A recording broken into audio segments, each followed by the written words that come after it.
নমস্কার বন্ধুরা, গল্পকথন কালবৈশাখীর আসরে আপনাদের সবাইকে স্বাগত। আজ আপনাদের শোনাব বনফুলের লেখা ছোট গল্প দুধের দাম।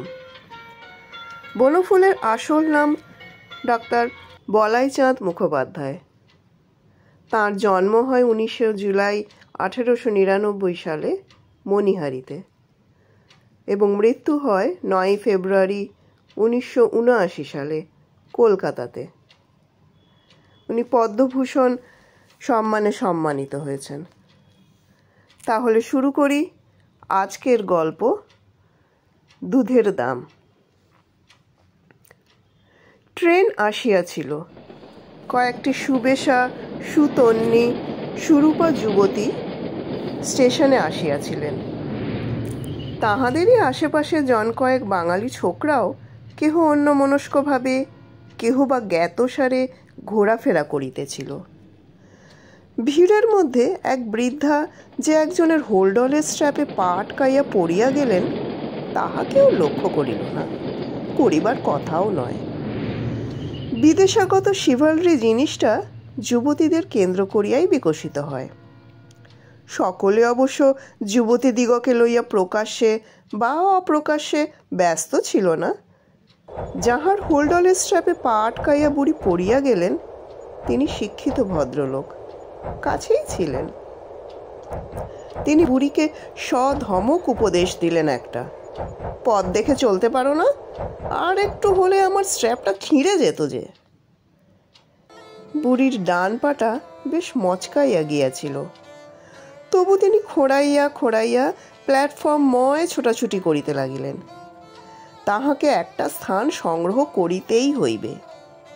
অসম্ভব, ট্রেন বেশিক্ষণ থামিবেও না। হুড়মুড় করিয়া শেষে তিনি একটা সেকেলে ইন্টার ক্লাসে উঠিয়া পড়িলেন। যথারীতি সকলে হাঁ হাঁ করিয়া উঠিল। বর্তমানে অবশ্য ইন্টার ক্লাসের নাম বদলাইয়া সেকেন্ড ক্লাস হইয়াছে। একজন বাঙালি ভদ্রলোক ইচ্ছে করিলে একটু সরিয়া বসিয়া জায়গা করিয়া দিতে পারিতেন। তিনি জিনিসপত্র সমেত বেশ একটু ছড়াইয়া বসিয়াছিলেন, কিন্তু তিনি সরিয়া বসিলেন না, উপদেশ দিলেন। উঠলে তো, এখন বসবে কোথায় বাছা? আমি নিচে তোমাদের পায়ের কাছে বসবো বাবা, 2টো স্টেশন মাত্র, তারপরেই নেমে যাব।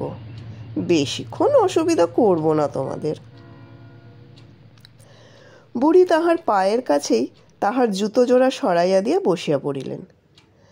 অসুবিধা তেমন কিছু হইল না, কারণ বৃদ্ধা ছোটখাটো আয়তনের মানুষ, গুটিসুটি হইয়া বসিয়াছিলেন। একটু পরেই কিন্তু তিনি অস্বস্তি বোধ করিতে লাগিলেন। যে পায়ে স্ট্র্যাপটা আটকাইয়া গিয়াছিল সেই পাটা বেশ ব্যথা করিতে লাগিল। চাহিয়া দেখিলেন পা ফুলিয়া উঠিয়াছে। তাহার ভাবনা হইল নামিবেন কি করে। আর 2 স্টেশন পরেই শুধু নামিতে হইবে না, আর একটা ট্রেনে উঠিতেও হইবে। অথচ পা নাড়িতে পারিতেছেন না, দাঁড়ানোই যাইবে না যে। ট্রেনের কামরায় অনেক বাঙালি রহিয়াছেন, অনেকে তাহার পুত্রের বয়সী, অনেকে পৌত্রের, কিন্তু ইহারা যে তাহাকে সাহায্য করিবেন পূর্ব অভিজ্ঞতা হইতে তাহা তিনি আশা করিতে পারিলেন না। তবু হয়তো ইহাদেরই সাহায্য ভিক্ষা করিতে হইবে, উপায় কি? বৃদ্ধা যে স্টেশনে নামিবেন সে স্টেশন একটু পরেই আসিয়া পড়িল। প্যাসেঞ্জাররা হুড়মুড় করিয়া সবাই নামিতে লাগিলেন। বুড়ির দিকে কেউ ফিরিয়াও চাইলেন না। আমাকে একটু নামিয়ে দাও না বাবা, উঠে দাঁড়াতে পারছি না আমি। বুড়ির এই করুণ অনুরোধ সকলেরই কর্ণকুহরে প্রবেশ করিল, কিন্তু অধিকাংশই ভান করিলেন যেন কিছু শুনিতে পান নাই। একজন বলিলেন, ভিখারি মাগির আসপর্দা দেখেছেন? যাচ্ছে তো উইদাউট টিকিটে। তার উপর আবার তিনি বৃদ্ধাকে ভিখারিনীই মনে করিয়াছিলেন। বৃদ্ধা কিন্তু ভিখারিনী নন, তাহার টিকিটও ছিল, সেকেন্ড ক্লাসেরই টিকিট ছিল। আর একজন বিজ্ঞ মন্তব্য করিলেন, এইসব হেল্পলেস বুড়িকে রাস্তায় একা ছেড়ে দিয়েছে, এর স্বামী ছেলে নেই নাকি? আশ্চর্য কাণ্ড। সিগারেটের টান দিতে দিতে তিনিও নামিয়া গেলেন। গাড়িতে যাহারা রহিলেন তাহাদের মধ্যে জন দুই টিফিন ক্যারিয়ার খুলিয়া আহারে মন দিয়াছিলেন। বুড়ির কথা তাহাদেরও কর্ণে প্রবেশ করিয়াছিল, কিন্তু সে কথায় কর্ণপাত করা তাহারা সমীচীন মনে করিলেন না। বৃদ্ধা তখন দুই হাতে ভর দিয়া ঘ্যাসটাইয়া দ্বারের কাছে আসিয়া পড়িয়াছিলেন, কিন্তু নামিতে সাহস পাইতেছিলেন না। আয় বুড়ি, হটো দরওয়াজা সে।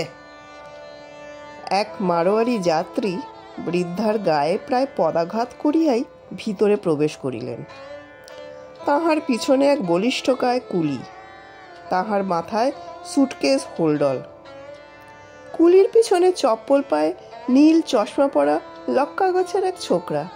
সে ভঙ্গি ভরে বলিল, দয়াময়ী পথ ছাড়ুন, দরজার কাছে বসে কেন?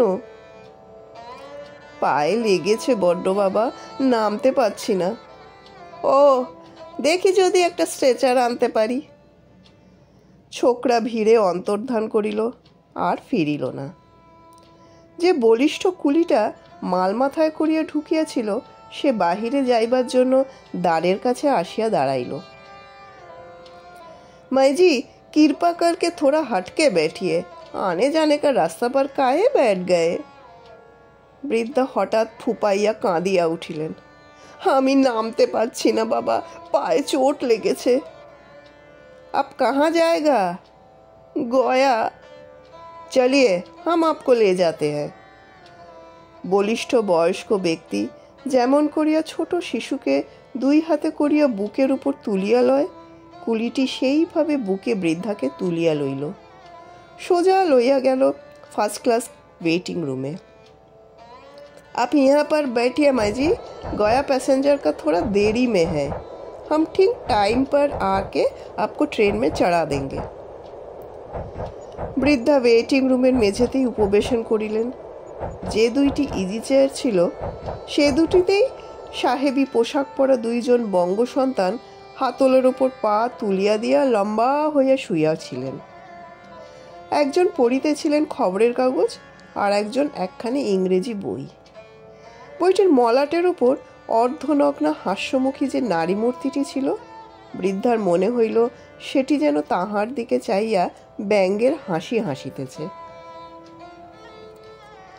সম্ভবত আলোচনাটা পূর্বেই হইতেছিল, পুনরায় আরম্ভ হইল।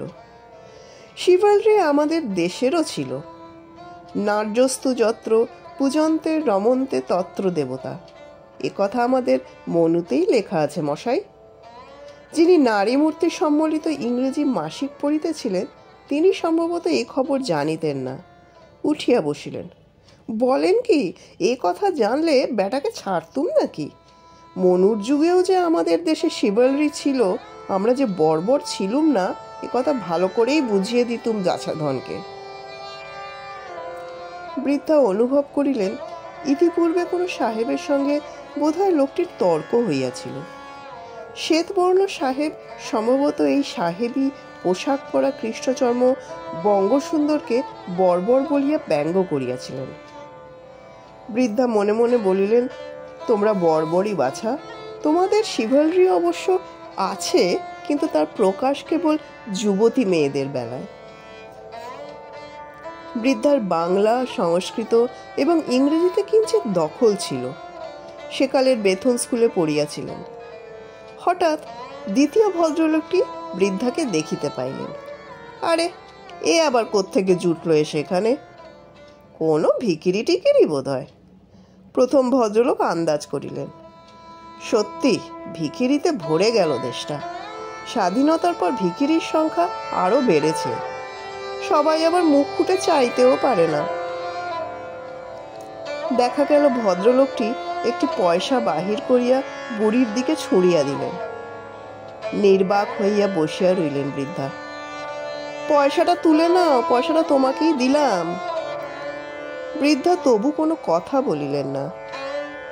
দাতা ভদ্রলোকের সন্দেহ হইল বোধহয় বুড়ি বাঙালি নয়। তখন রাষ্ট্রভাষা ব্যবহার করিলেন। চাকুরির অনুরোধে কিছুদিন পূর্বেই রাষ্ট্রভাষায় পরীক্ষা পাশ করিয়াছেন। পয়সা উঠালেও তুমি কো দিয়া? তখন বৃদ্ধা পরিষ্কার বাংলায় বলিলেন, আমি ভিখিরি নই বাবা, আমি আপনাদের মতো একজন প্যাসেঞ্জার। এখানে কেন? এটা যে আপার ক্লাস ওয়েটিং রুম, আমার সেকেন্ড ক্লাসের টিকিট আছে। পর মুহূর্তে সেই বলিষ্ঠ কুলিটি দ্বার প্রান্তে দেখা গেল। চলিয়ে মাইজি, গয়া প্যাসেঞ্জার আ গিয়া। তাহার বলিষ্ঠ বাহুর দ্বারা পুনরায় বৃদ্ধাকে শিশুর মতো বুকে তুলিয়া লইয়া বাহির হইয়া গেল। গয়া প্যাসেঞ্জারে একটু ভিড় ছিল, কিন্তু কুলিটি বলিষ্ঠ, শক্তির জয় সর্বত্র। সে ধমক ধামক দিয়া বুড়িকে একটা বেঞ্চের কোণে স্থান করিয়া দিতে সমর্থ হইল। বৃদ্ধা তাহাকে 2টি টাকা বাহির করিয়া দিলেন। এই প্রসঙ্গে কুলির সহিত হিন্দিতে যে কথাবার্তা হইল তাহার সারমর্ম এই, আমার মজুরি 8 আনা, 2 টাকা দিচ্ছেন কেন? তুমি আমার জন্য এত করলে বাবা, তাই খুশি হয়ে দিলুম, বললেন বৃদ্ধা। না মাইজি, আমাকে মাফ করবেন, আমি ধর্ম বিক্রি করি না। তুমি আমার ছেলে বাবা, ছেলের কাজই করেছ। আমি তো তোমাকে দুধ খাওয়াইনি, সামান্য যা দিচ্ছি তা দুধের দাম মনে করেই নাও বাবা। দীর্ঘজীবী হও, ভগবান তোমার মঙ্গল করুন। বৃদ্ধার গলার স্বর কাঁপিয়া গেল, চোখের কোণে জল টলমল করিতে লাগিল। কুলি ক্ষণকাল হতবম্ব হইয়া দাঁড়াইয়া রইল, তাহার পর প্রণাম করিয়া নামিয়া গেল।